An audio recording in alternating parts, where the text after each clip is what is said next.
Nearly 2,000 years, and he is still screaming. This was a living man, one of 20,000. His city died in a single afternoon, buried under 3 meters of burning ash. And one man watched it happen from across the bay and wrote down every minute. You could hear the shrieks of women, the wailing of infants, the shouting of men, he wrote. Many believed there were no gods left at all. His name was Pliny the Younger. He was 17. Everything you are about to see is built on what he saw, and on one mistake, the entire city made together. Autumn, in the year we now number 79. A town of 20,000 souls wakes beneath a green, vine-clad mountain. No one alive knows this mountain for what it truly is. To them, it is only Vesuvius. In the Pistrina, volcanic millstones have already ground the morning's flour. A baker draws round loaves from the domed oven, each scored into 8 wedges like a wheel, some stamped with his name. Bread for a day no one will finish. On a busy corner, the thermopolium opens. Terracotta jars sink flush into the counter, brimming with lentils, chickpeas, nuts. Behind them, a painted sea nymph rides her seahorse. Duck, pork, fish and snails. Fast food for a Roman crowd. Down streets paved in dark Vesuvian lava, cartwheels grind into ruts worn by centuries. Pedestrians hop the raised stepping stones, keeping their sandals clear of the gutter's filth. The city breathes its ordinary, indifferent rhythm. At the threshold, a mosaic dog bares its teeth in warning. Cave Canem. Beyond it, cool rooms glow with Pompeian red. In one such house, a real dog lies chained in the courtyard, guarding a doorway it will never leave. In the forum, colonnades of grey and white stone frame the heart of the city. At its north end, the Temple of Jupiter still stands scaffolded, cracked by an earthquake 17 years past. And behind it, the mountain, watching. Inside the villa's walls blaze with reds, blacks and gold. Imitation marble, myths, gardens painted to outlast their makers.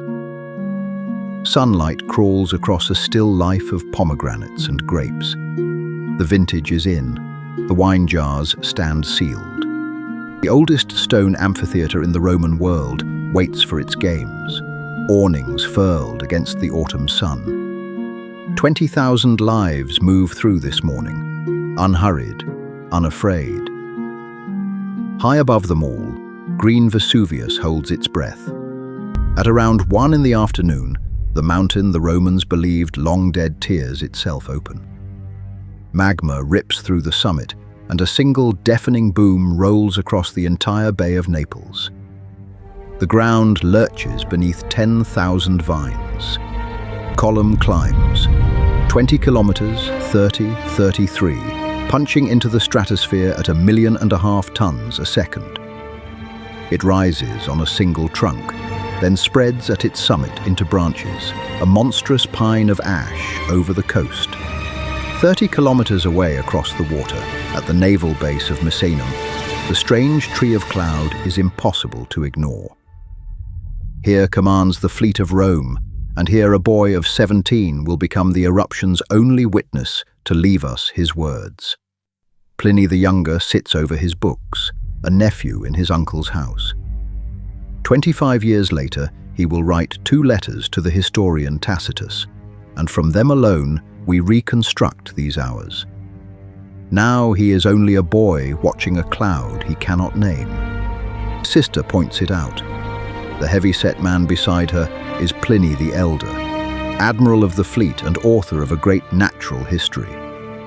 He studies the cloud as he studies everything, and calls for a fast ship to carry him closer. Then a message reaches him, a desperate plea from his friend Rectina, trapped on the shore beneath the mountain with no escape but the sea. The scientist's errand becomes a rescue. He orders the great galleys launched straight toward the burning coast. The boy stays behind, and watches the sail dwindle toward the mountain. He does not know that this is the last time he will see his uncle alive, nor that the cloud swelling on the horizon is already raining death upon the towns below it. It begins as something almost gentle. White pumice, light and porous, patters onto the forum from a sky gone wrong. Fragments no larger than a thumbnail. People brush them off and glance north, uneasy at the branching clouds swallowing the sun. The stone is warm. Each falling fragment carries the volcano's heat, baking the roof tiles toward 140 degrees. It gathers in the channels, on every flat surface, faster than any hand can clear it. 15 centimeters an hour, and climbing. And the white turns grey. The pebbles grow heavier, some the size of a fist, hammering down harder. Stepping stones vanish. Doorways choke shut. The street that fed this city now runs solid with stone, rising past the ankles, past the knees. By afternoon the day is gone, not the dark of a cloudy night, Pliny will write, but as if the lamp had been snuffed in a sealed room. Ash falls in curtains. Somewhere a single flame still burns, and gutters and holds. Across the city they make the same desperate choice. They tie pillows to their heads with strips of cloth, shielding skulls from the falling stone. Then the decision no one should face, the buried streets outside, or the groaning rooms within. Those who stay indoors trade the falling stone for a rising tomb. Pumice mounts against the doors until they cannot open. It presses at the walls, sifts through the seams, and above them the beams begin, slowly, to complain. Nearly 3 meters of stone. No Roman roof was built to bear it. They give way one by one through the afternoon and evening, crushing those who sheltered beneath. Nearly 4 in 10 of Pompeii's dead will die here, indoors, in the dark. Hour after hour it falls, and the city sinks beneath it. Roofs, streets, gardens, the living and the dead, all going grey and level and still. But this is only the burial. In the darkness above, the great column is beginning to fail. For 12 hours the column has held the sky. Now, near 1 in the morning, it can hold no longer. The branching crown that Pliny called a pine tree buckles, and a mountain of superheated ash begins its fall back to earth. The first surge is born. A ground-hugging torrent of gas and ash, hotter than 500 degrees, roars down the mountain's western flank at the speed of a storm wind, racing toward the seaside town of Herculaneum, 7 kilometers below. Herculaneum has suffered only a light dusting of ash, and that mercy is a trap. Believing themselves spared, the townspeople linger rather than flee. Now the glow crests the ridge behind their villas, and there is no time left to run. Some 300 souls crowd into the shoreline boat vaults, praying for rescue by sea. Mothers clutch children.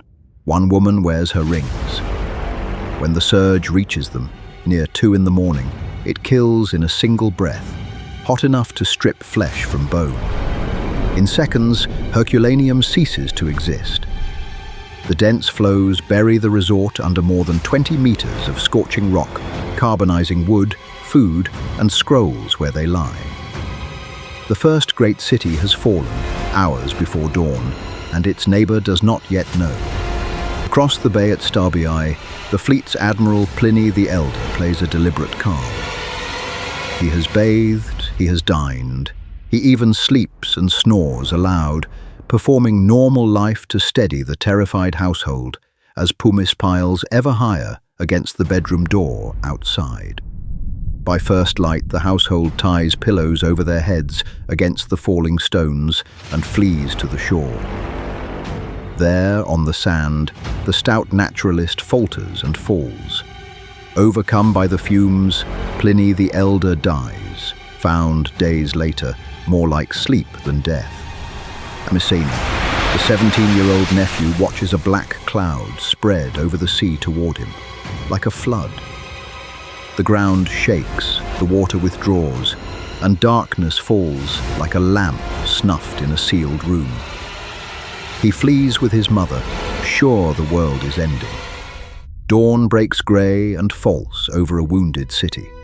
For hours pumice has rained, roofs have buckled, the boldest have already fled into the dark. Those who stayed believe the worst has passed. On the mountain, something gathers. At 6:30, the fourth surge collapses off the summit and pours downhill. It crests Pompeii's walls and floods the streets, a ground-hugging avalanche of gas and ash racing near 300 kilometers an hour. There is no outrunning it. The surge scours the Great Forum, where Vesuvius once rose serene behind the temple of Jupiter. In a single scalding instant of perhaps 260 degrees, every soul still breathing here dies. Not by slow smothering, but by thermal shock. Behind bolted doors, families pressed together, as Pliny described the dark. Not a moonless night, but a lamp snuffed in a sealed room. Then the heat arrives. By 8 that morning, the 5th and 6th surges bury the city whole. Silence. 17 centuries pass. Then Giuseppe Fiorelli understands. The hollows in the hardened ash are the shapes of the vanished dead. He pours liquid plaster into each void, lets it set, and chips the ash away. The bodies return.